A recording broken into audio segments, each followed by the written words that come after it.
This area and the border area between Afghanistan and Pakistan is the crucible for global terrorism.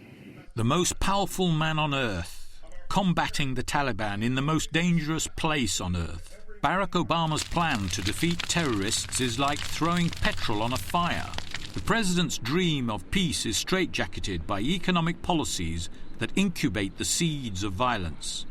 How did the most powerful man on earth become prisoner of a false economic doctrine which threatens the security of the United States and nations around the world?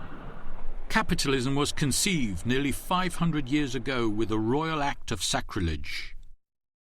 When Henry VIII demolished the religious life of his nation to enrich himself, he laid the foundations for the kind of violence that now blights every corner of the world. Henry VIII destroyed 600 monasteries and stole their land. That land was England's welfare system, a social safety net.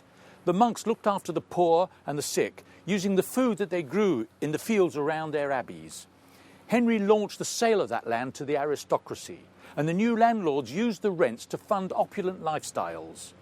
But as they gorged themselves in the London salons, the poor and the sick had to fend for themselves. By this one act of sacrilege, Henry incubated a new kind of greed, which knew no limits, and which eventually infected the rest of the world.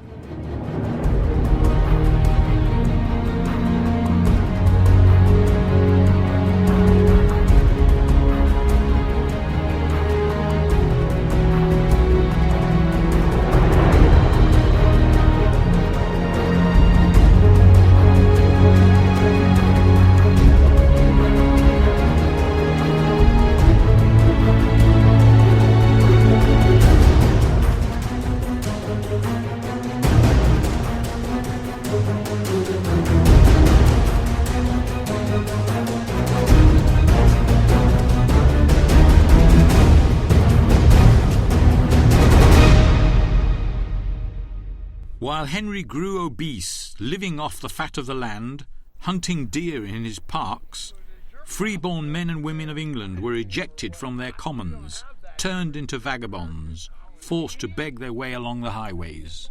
Henry invented a new kind of statecraft based on greed. This was to become the financial model on which today's nations are built. Instead of using the rents from the lands held by the Crown Estate to fund the public administration, he began to sell that land to his friends and to the money merchants in the City of London. Henry wanted ready cash so that he could build palaces like this one at Hampton Court. And by the end of his reign, he owned 50 palatial homes. Henry's statecraft laid the foundations for the violent streak in capitalism, a culture of greed that triggered the lust for more land that could never be satisfied. Henry's maritime fleet laid the foundations for what would become the greatest empire in history. Capitalism evolved from a civil war in the 17th century, harnessing wrecking technologies to destroy ancient cultures in the 18th century, mutating from colonialism in the 19th century to fascism in the 20th century. In the past 100 years, wars over territory cost the lives of about 180 million people.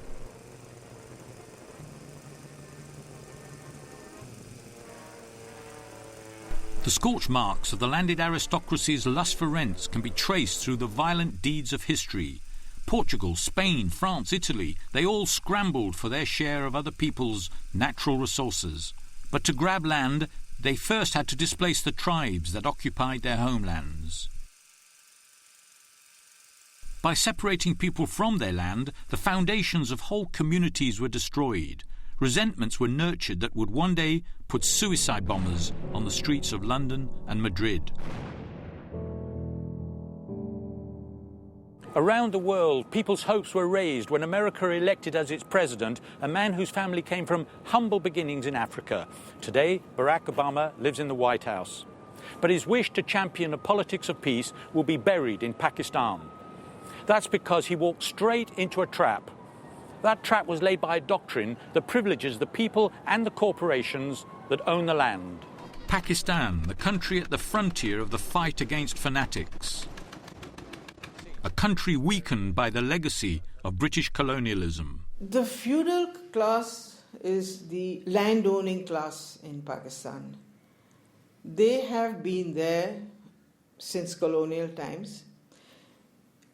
During colonial times, at the start, they were small feudals. They were not big feudals. And the British government, the British colonial government at that time would reward those who supported them with gifts of vast lands. If not gifts, then tax-free occupation and use. And when the colonial government began to weaken, they seized that moment to consolidate their holdings. Pakistan's army is a major owner of land. They have vast agricultural lands growing all kinds of crops. They have food processing industries. They don't have to worry about food security. They've made themselves secure by taking into hand that much agriculture. Most Pakistanis struggle for survival on the margins of the economy. President Obama believes that spending $7.5 billion in Pakistan to raise living standards will weaken Islamic fundamentalists. But because of tax policies, this money will deepen poverty in both Pakistan and America and play into the hands of the Taliban. I think the investment of the United States in Pakistan will achieve nothing, or perhaps worse than nothing. It's a matter of our paying their taxes for them. Now, this kind of horizontal equalization is a name given to taking money from one region and spending it in another. It's been lampooned, and very correctly so, as taking money from poor people in rich places to subsidize rich people in poor places. Pakistan is one of those poor places. But most of the land in Pakistan is held by a tiny minority of the population who collect rent from the others or employ the others to work on their estates. It is one of the more concentrated land ownership patterns in the world. It makes no sense at all for us to tax American workers, especially the lowest income workers, to subsidize these landowners. They can and should pay for their own infrastructure.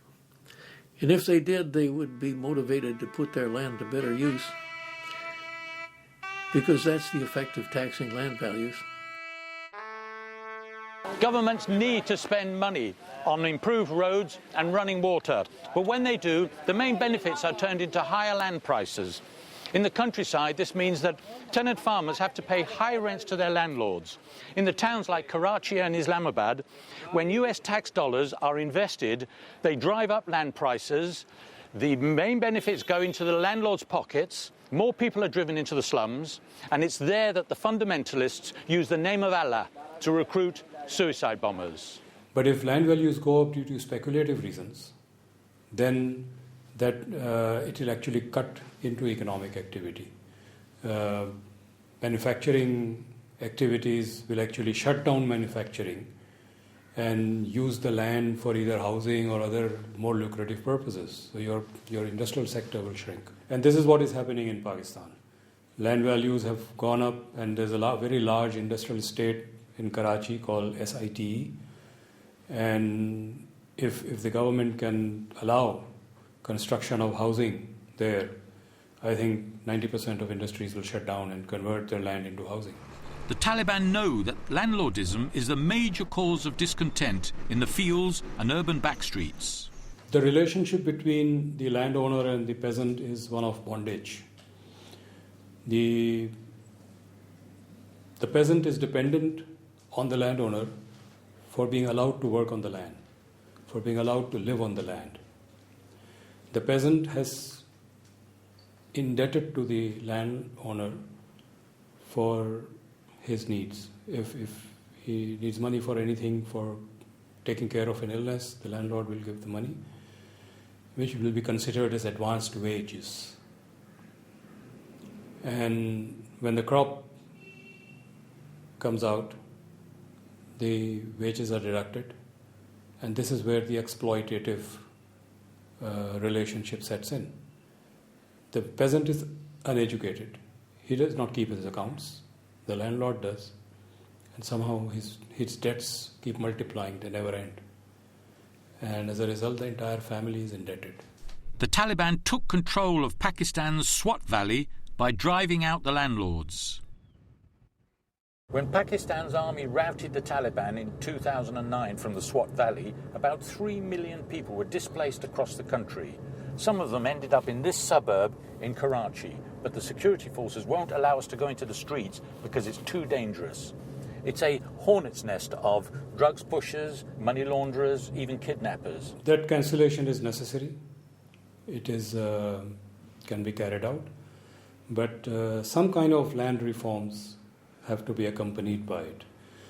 Because if we cancel debts and leave them in a same structural position, they will acquire new debts. There has to be a land policy where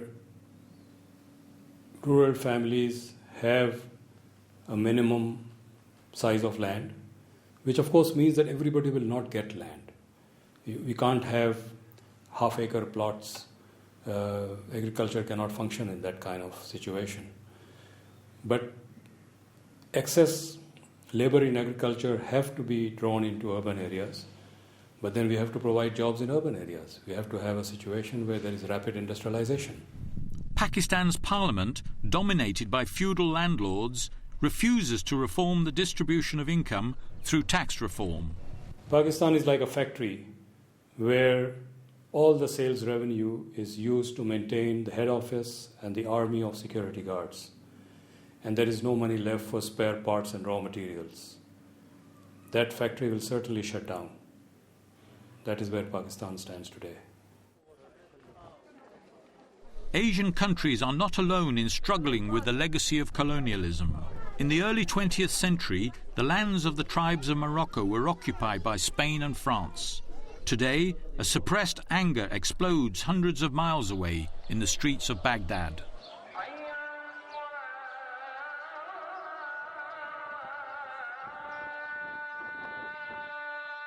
Scientists used traces of DNA from the streets of Baghdad to identify the suicide bombers. 9 came from this town, Tétouan, in the foothills of the Rif Mountains in Morocco. At least another 21 individuals left this area to seek martyrdom. These young men were disillusioned with the daily struggle to earn a living. The foot soldiers of radical Islam were recruited from the army of the unemployed, whose communities never recovered from the rape of the colonial land grab. Europeans plundered Africa for her gold, oil, copper and diamonds to feed the culture of greed. Civilized nations invented new strategies of violence. One was the concentration camp. In the 1890s, the De Beers and Kimberley mines generated a fortune in diamond rents. Labour and capital costs were covered by 1/3 or less of the price of the diamonds. 2/3 of the revenue was the rent of this precious natural resource. But the diamond mines were located on land contested by Dutch settlers. During the Boer War, Britain gained the upper hand by herding 110,000 Europeans into 47 concentration camps. Deaths averaged 250 a week. Women and children were among the 27,000 victims. There is no record of how many Africans died in their concentration camps. Britain was not alone in using concentration camps in Africa. Italy reached across the Mediterranean and used them in Libya. Spain used them in the Caribbean. Concentration camps were essential tools for separating people from their homelands so that the European countries could dominate their territories. You see the babies? Mm-hmm. European farmers needed labour to work the land. Mining corporations needed workers to dig below the ground.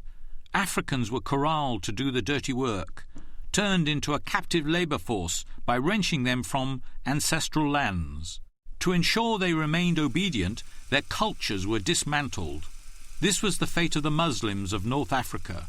Those histories inflame the minds of young people today, turning teenagers into fanatical jihadists. To make sense of the terrible deeds of violence, such as the mayhem caused by suicide bombers, we need to remind ourselves that people are not naturally disposed to such evil ways. When we dig deep, we discover an anger and a hopelessness which germinates such behaviour. In weighing people's personal responsibilities for their actions, we need to understand how their lives and their communities were damaged by events in the past if we are to shape a better future. Voices in the past warned of the economics of state violence. Thomas Paine, the 18th century political pamphleteer, denounced the social costs of a financial system that wrecked people's lives. The landed monopolies produced the greatest evil. It dispossessed more than half the inhabitants of every nation of their natural inheritance without providing for them an indemnification for that loss, and has thereby created a species of poverty and wretchedness that did not exist before. The landless class was excluded from the riches that funded opulent lifestyles. The aristocracy are not the farmers who work the land and raise the produce, but are the mere consumers of the rent. They are the drones who exist only for lazy enjoyment. Today, the economic virus unleashed by Henry VIII is not even recognised. That's why our communities remain divided between people who work, the producers, and those who enjoyed lives of idle luxury, the predators. The predators were able to exploit the producers because they occupied the seats of power in Parliament. The landed interest in the House of Peers is a combination of aristocratical landholders who oppose their own pecuniary interest to that of farmer and every branch of trade, commerce and manufacture. Thomas Paine knew that to retain their hold on the rents of the kingdom, the sovereign power vested in Parliament had to be perverted. The people must be hoodwinked and held in superstitious ignorance by some bugbear or other. Taxes were rigged to shift the costs of public services onto wages. In Britain, the aristocracy increased the tax on beer so that they could reduce the land tax. What will mankind think of the justice of taxation when they know that the tax on beer, from which the aristocracy is exempt, yields revenue nearly equal to the whole of the land tax? The beer, consumed chiefly by the working people, should be subject to a tax that is equal to that on the whole rental of a nation, is a fact not to be paralleled in the history of taxation. But when Britain's landowners tried to tax the American colonies in the 18th century, the settlers rebelled. Their revolution was based on the right to resist unjust taxes. Armed with John Locke's philosophy of natural rights, the Americans fought their mother country. John Locke's treatise on the rights of the citizen to overthrow government was at the heart of the American Revolution against the British in the 18th century. When government fails to protect the property of the people, they are entitled to rebel. But no one case of abuse would justify rebellion. But if, as Locke put it, people suffered a long train of abuses, then the people were entitled to rise up and force government out of power. Thomas Paine's theory of justice also inspired the revolutionaries. People did not owe allegiance to a sovereign that betrayed their welfare. Britain, with an army to enforce her tyranny, has declared that she has a right to tax. Being bound in that manner is slavery. So unlimited a power can belong only to God. Paine urged Parliament to switch taxes from people's wages onto the rents of landlords. Every proprietor of cultivated land owes to the community a ground rent, for I know of no better term to express the idea, for the land which he holds. Paine wanted the rents spent on pensions for the elderly and to fund the education of children. That financial architecture would dissolve the pandemic of violence that corrodes our civilization. So why, in this age of democracy, are the rents that we all create by working together still used against the mass of the people? Why is the President of the United States using policies that favour landlords, playing straight into the hands of the Taliban? So this kind of help is actually going to be a hindrance. It's just going to make matters worse. It will bring this contrived war and terror into our rural areas. We don't want his money. I mean, really, he should understand this. we have not been allowed to be independent, we have not allowed to be self-reliant to this day.